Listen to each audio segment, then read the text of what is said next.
ఎవడొకడు కింద బ్రతకడం తప్ప మాకు వేరే దారి లేదన్నా. వీడు పోయాడు. వీడి స్థానంలోకి నువ్వు వస్తావా? వద్దు, నాకే బతకొద్దు. నేను నీకు వెనకాలంటాను, ఫుల్ సపోర్ట్ ఇస్తాను. నీకేం కావాలంటుంది అడుగు. ఒక్క అడుగు. ఒక్కడుగా? ఒక్క అడుగు.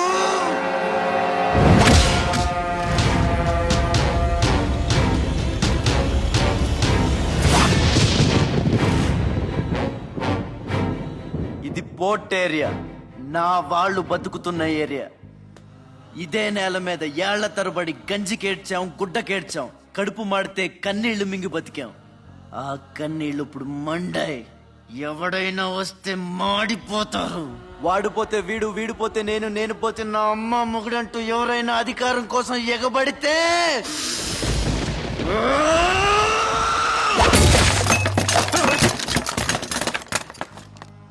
నా ఏరియాలో ఇంకెవ్వడు అడుగు పెట్టకూడదు.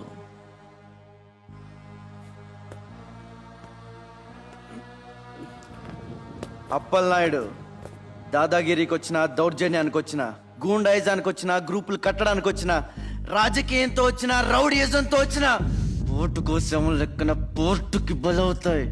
తీరంలో కెరటాలు ఎరుపు రంగు పూసుకుని పోటెత్తుతాయి.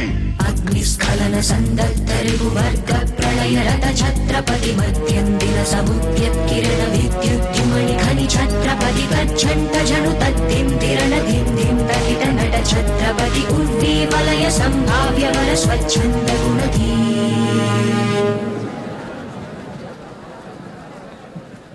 ఈ రోజు నుంచి మీ అందరి బతుకులు మారాయి.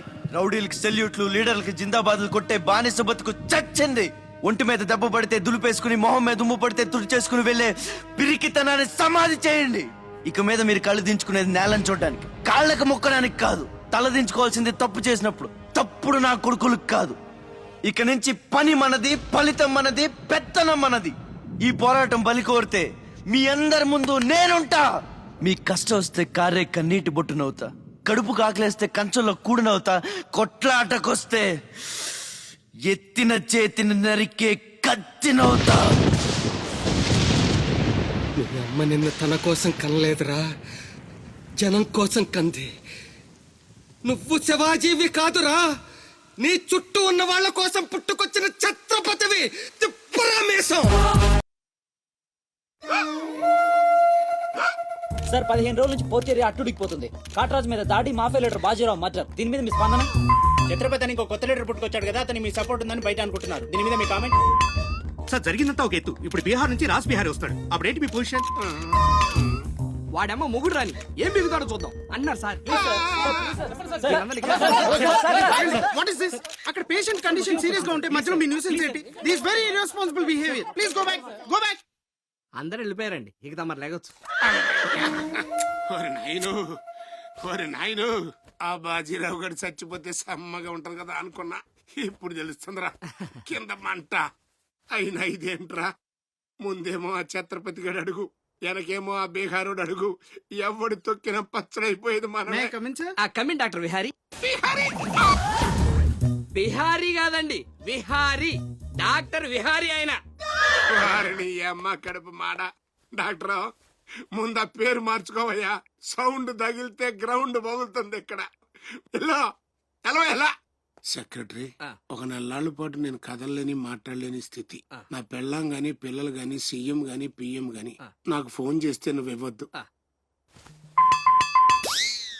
కోమాలో ఉన్నానన్నమాట. హలో, ఎవరండి? ఛత్రపతి గారా? నమస్తే సార్. ఏంటి సార్, మినిస్టర్ గారా? ఆయన మనకు దక్కేటట్టు లేరు సార్. మంచం మీద ఉంచాలా దించాలా అన్నట్టుంది సార్. అలాగా సార్, అలాగే సార్, ఉంటారు సార్. మీ టైం బాగుందండి. ఏంటి? ఆయనే వస్తున్నారట. ఏమైంది సార్? మనం ఎవరో మంత్రి గారు ఎవడన్నా అపాయింట్మెంట్ లేకుండా రావచ్చా? అందుకే మనం వెళ్తున్నాం. మినిస్టర్ గారి కండిషన్ చాలా క్రిటికల్ గా ఉంది. Allergic rhinitis, sinusitis with high BP, diabetes and melanoma క్యాన్సర్తో చాలా తీవ్రంగా బాధపడుతున్నారు. ఇంకో 48 అవర్స్ గడిస్తే కానీ ఏమీ చెప్పలేము. ఆ స్వప్న, డాక్టర్ గారు చెప్పింది విన్నావు కదా? ఇక్కడ మినిస్టర్ గారు చావు బతుకుల మధ్య కొట్టుమిట్టాడుతున్నారు. ప్రోగ్రెస్ ఏమైనా ఉంటే మళ్ళీ ఇన్ఫార్మ్ చేస్తాను. కెమెరామెన్ సెందిల్ తో రిపోర్టర్ రేఖ.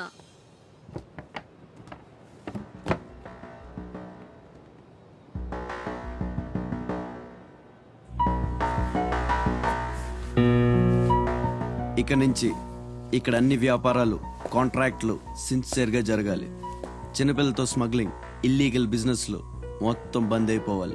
అమ్మో అమ్మో, కోట్లు ఆస్తిరా నీ పెట్టేస్తాడేమో. మీరు లక్కీ ఫెలో అండి. అవు తమరు ఇల్లీగల్ అన్న విషయం ఆయన గుర్తురాలేదు అనుకుంటా. ఇంత సిన్సియర్ గా ఉంటే మాకేం మిగులుతుంది బాబు? ఇంతకాలం బాజీరావుకి పొలిటీషియన్స్ కి మామూళ్లు కట్టారు. ఆ నష్టాన్ని భర్తీ చేయడానికి కష్టపడే వాళ్ళ కడుపులు కొట్టారు. ఈ రోజు నుంచి మీరు ఏ ఒక్కరికి మామూళ్లు కట్టక్కర్లేదు. మీ లాభం మీరు తీసుకోండి, లేబర్ కష్టం లేబర్కే ఉండి అందరూ సుఖపడతారు. మీ అందరి నోళ్లు కొట్టి బాజీరావు సంపాదించిన డబ్బు కష్టాల్లో ఉన్న వాళ్ళని ఆదుకోవడానికి ఉపయోగిస్తాను.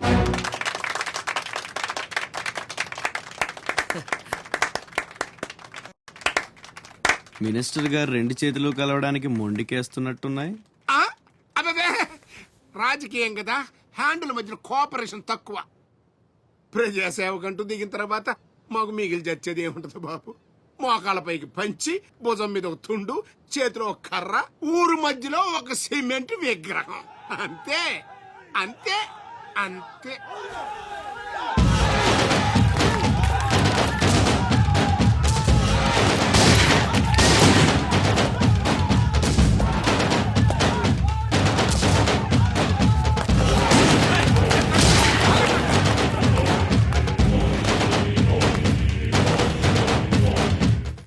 ఛత్రపతి, 1.5 మర్డర్ చేసి కుర్చీ ఎక్కేశావు.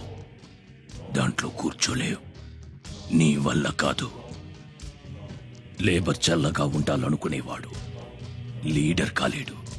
అక్కడ కూర్చోవాలంటే ఒంటి మీద కోటు కాదు, ఒంటి నిండా కుట్ర, కుళ్ళు, కుతంత్రాలు ఉండాలి. వీటిల్లో ఏ ఒక్కటి నేను లేదు. నువ్వు ఆక్రమించుకున్న నా తమ్ముడి స్థానాన్ని దక్కించుకోవడం నా కాళ్ళకి చెప్పులేసుకున్నంత సేపు పట్టదు. देखो राज बिहारी, बिहार का शेर.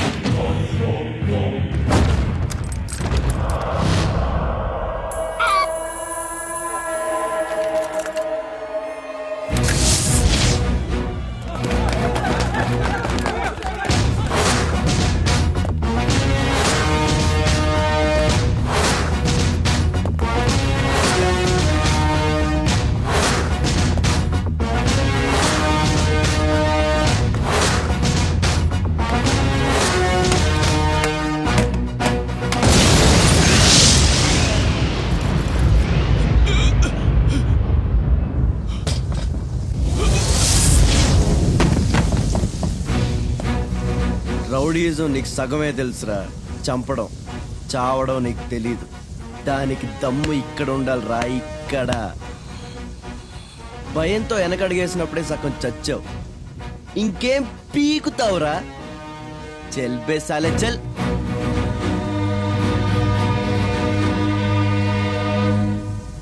అమెరికాలో ఉన్న మా అమ్మాయికి సారీ పంపించాలి. ఇంకా 3 రోజులే టైం ఉంది. 2 రకాల పచ్చళ్ళు, స్వీట్లు కావాలి. అలాగే బాబు. ఇదిగో అమ్మా 5,000 అడ్వాన్స్. ఎల్లుండి ఉదయాన్నే వస్తాను. బ్యాలెన్స్ ఇచ్చి సరుకు తీసుకెళ్తా. మంచిది.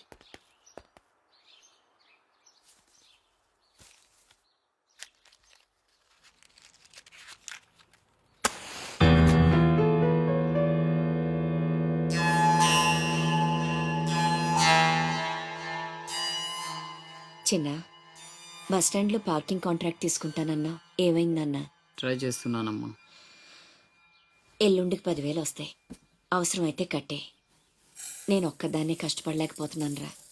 నీ సంపాదన కూడా తోడైతే బాగుంటుంది. అవునమ్మా, నేను చేయాల్సింది చాలా ఉందని ఈ మధ్య తెలిసింది. చేస్తాను. మన లైఫే మారిపోయేలా చేస్తాను.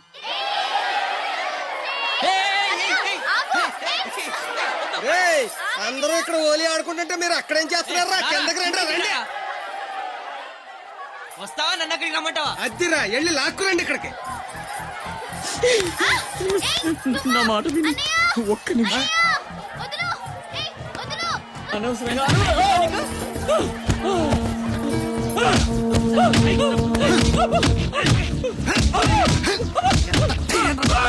కొట్టద్దు, చంపేయండి.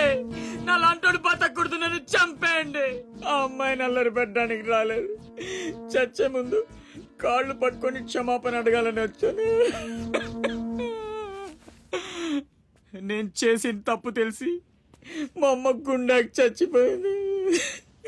ఎవరైనా అమ్మ చచ్చిపోయాక గుండె గీయించుకుంటారు, కానీ నేను గుండె గీయించుకుని అమ్మని చంపుకున్నాను. పొరం బొగ్గ తిరిగే నేను ఉద్యోగం చేయాలని, గౌరవంగా బతకాలని మా అమ్మ ఎన్నో కలలు కంది. తన కోరిక తీర్చలేకపోయాను. ఈ గుండె ఈ గుండె ఈ గుండె ఈ గుండె మా అమ్మని బలి తీసుకుంది. నాకు ఇంకా బతకాలని లేదు, నాకు ఇంకా బతకాలని లేదు. నన్ను చంపండి, చంపండి. క్షమించు, ఇలా అవుతుందని అనుకోలేదు. మీరు క్షమించమని అడగడం ఏంటి సార్? నాకు తగిన శాస్తే జరిగింది, నాకు ఇంకా చావే దిక్కు. లేదు, నువ్వు గొప్పవాడు కావాలన్న మీ అమ్మ కోరిక తీరాలి. అజయ్, ఇతను మన దగ్గర ఏదో పనిలో పెట్టు. అలాగే